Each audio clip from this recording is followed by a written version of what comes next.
And now, Crawdaddy Radio presents Pete Fornatale with his guest, Brian Wilson. My in-studio guest for the next half hour or so will be someone whose music has meant more to my life and the life of many others than perhaps any other single person I could think of in popular music off the top of my head. The last time he was here was 1973, and right after we listen to this record, we're going to do it again.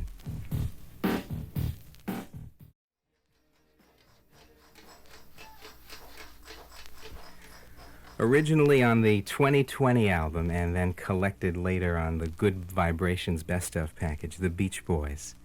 What a pleasure it is to say, welcome, Brian Wilson. Hi, Pete. How are you, and how's everybody out there listening? Terrific, just terrific. You played this year your first dates with the band in almost a decade, right? Yeah. Earlier in the summer for the TV special. Uh-huh. Did it bring back all the old flood of memories of what it's like to stand up there in front of thousands of people? Oh, yeah, of course. It was just like old times. Only thing is that the songs I like a little better now, and I like myself better because I've lost a lot of weight, too, which is... That's right. The last time you were here in 73, when I asked you if you had intended to play, you said Yeah. it all depended on whether you Right. can... drop some pounds, etc. And may I say to the listening audience, who is, of course, without a visual presence to Right. judge by, that you look terrific. Thank you. I appreciate Stunning. that. Thank you. You're on a program of physical... Oh, yeah. Hey, every day I go to a gymnasium, and I work out, and I do sit-ups, I do push-ups, I run laps, I play racquetball, which is like handball, only use a little racket, miniature tennis racket for it. And it's a little black ball that bounces around off a wall.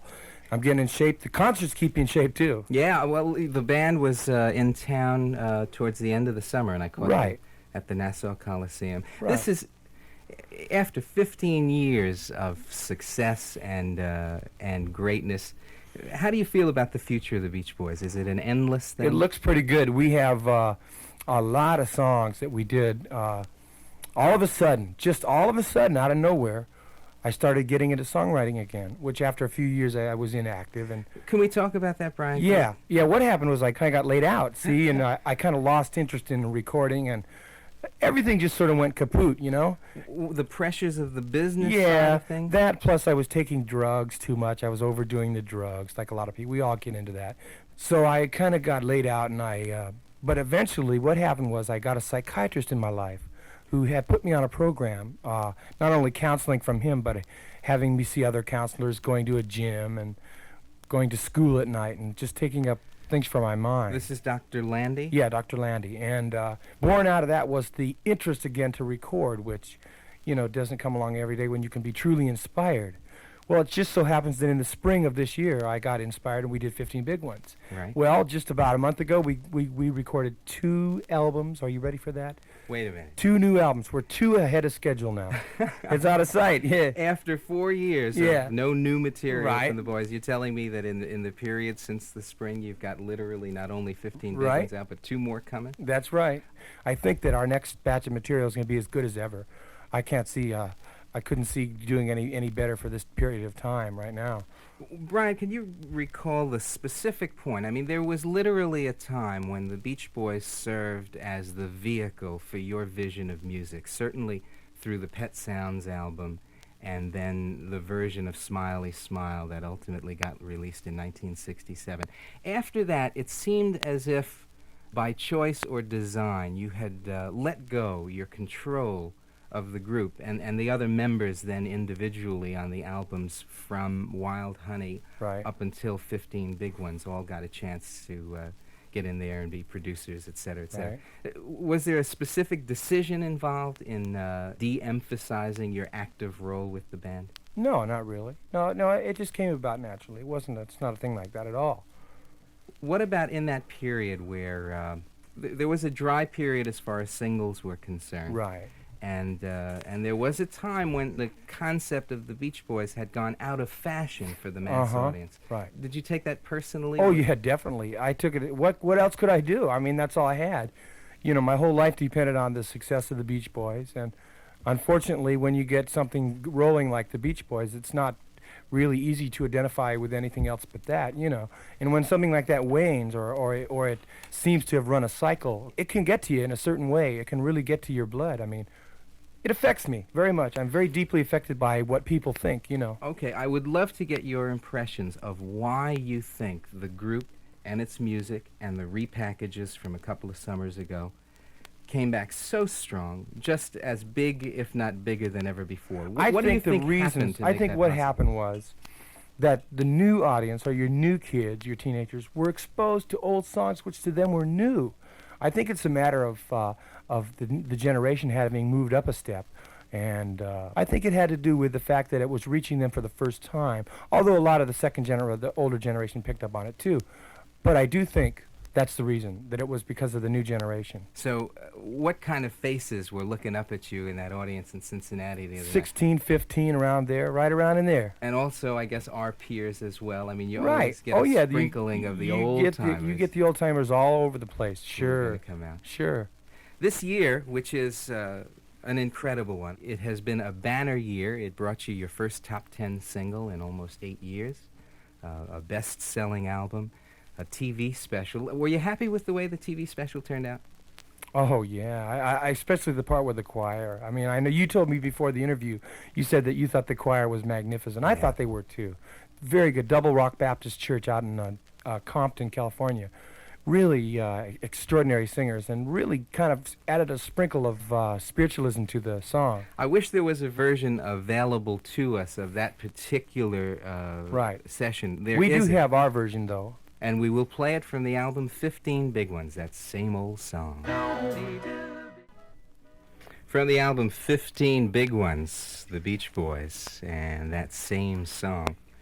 Do you, this is a tough question, I know, but do you have an understanding of exactly what you and your music and the band have meant to an entire generation? or Not so? entirely. I think I understand it more personally to what it means to me, but you know, I've never really asked anybody. I mean, I say, well, you know, do you like us, or do you like what we do, or do you like our sound? But I don't know. What you told me, it meant a lot to you, and I was very, very happy. Well, Brian, let me say that Pet Sounds was the album that I feel I grew up by.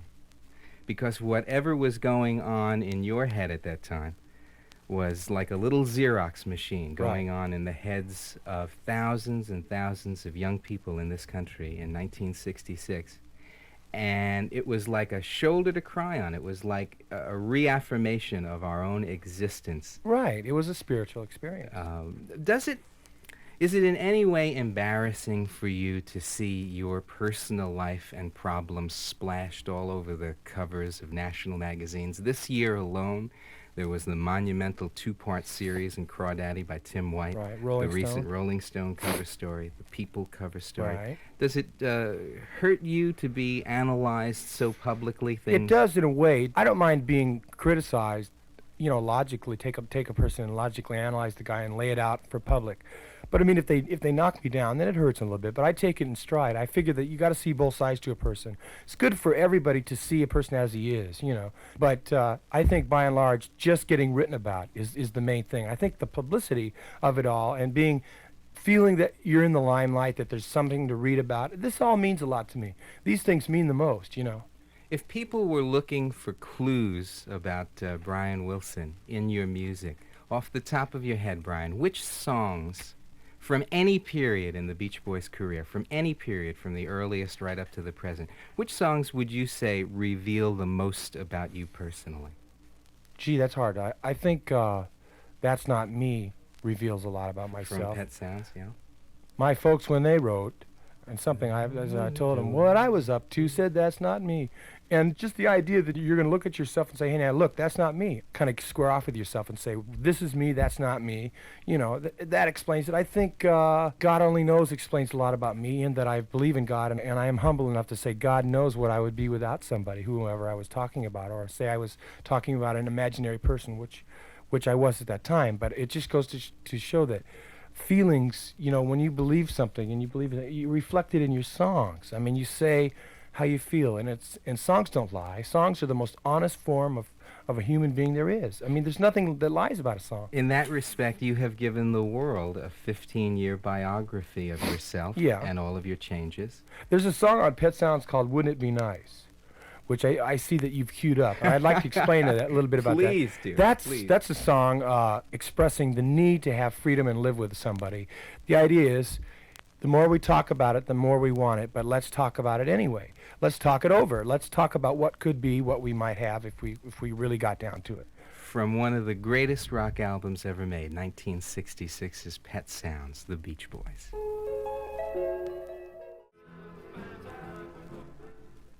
From Pet Sounds, that's Wouldn't It Be Nice, my special in-studio guest, Brian Wilson of the Beach Boys. Talk about the rest of the guys in the band and how you feel they've developed in the 15 years. Oh, Brian. well, let's take them one by one. Al Jardine has become a great country artist, or was a country artist. He sang Cotton Fields. He was always a kind of a folk influence. Yeah. On Well, the when Beach I Boys. was going to college, Al Jardine was going to the same college. He also went to high school with me, but in college, Al started a group similar to the Kingston Trio, which he patterned. He adored the Kingston Trio.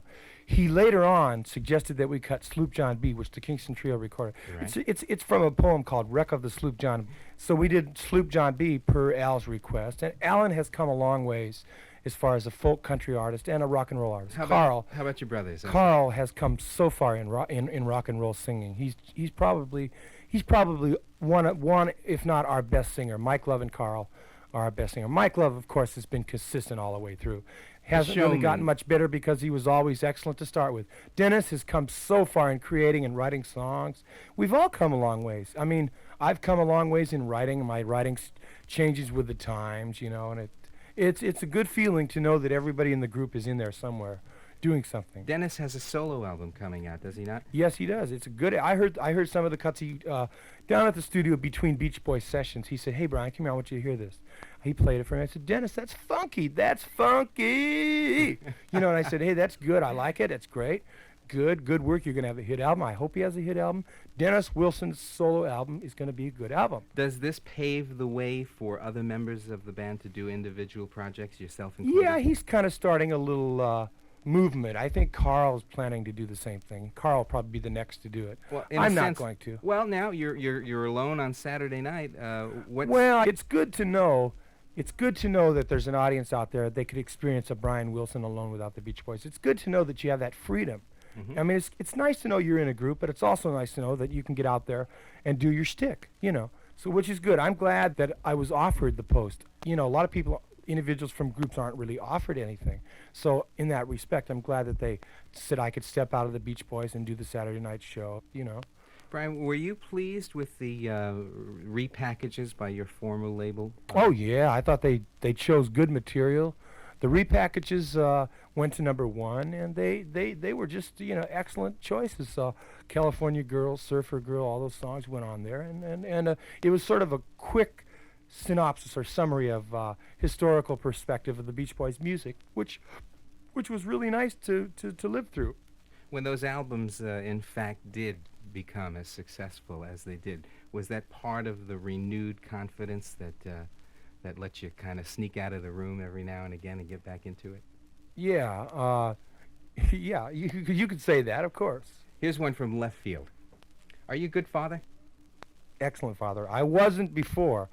I will say that I've gone to school to become a father. My psychiatrist kind of formed a buddy companionship with me, and he kind of let me in on the fact that, these are human beings. These are people that need you. They identify with you. Your kids. And let's really kind of get down to being good parents, The child needs the parent like he needs to breathe. I mean, that's his life. The parent's the first thing he learns in life, and that parent might as well keep his image up as a good parent. And this is what I've done with my kids. I've kept up the image of a good person to them, and I kiss them a lot, and I give them affection, and it's good. It's good to have kids. Kids are the greatest joy in the world. Do you have good memories of your own childhood at this point, Brian? Some good memories, of course. I have a lot of good memories. Most of them are on my own, not with my parents. I think having brothers meant the difference as Sure. far as loneliness goes. I think brothers meant the difference as far as really being a lonely person. So I think I have good memories with my brothers, yeah. And I would say that I had some bad memories, but, I'd rather think of the good ones. Your career, of course, is one of the most incredible. I can't think of anyone else with the longevity of the Beach Boys or the musical history that you've given to the world. I don't mean this to embarrass you. I just want to confirm with every ounce of strength and feeling in me that Brian Wilson, you are loved by many, many people. Thank you. And will continue to be over the years. I see your best years still ahead. Thank you. I do too. I really do.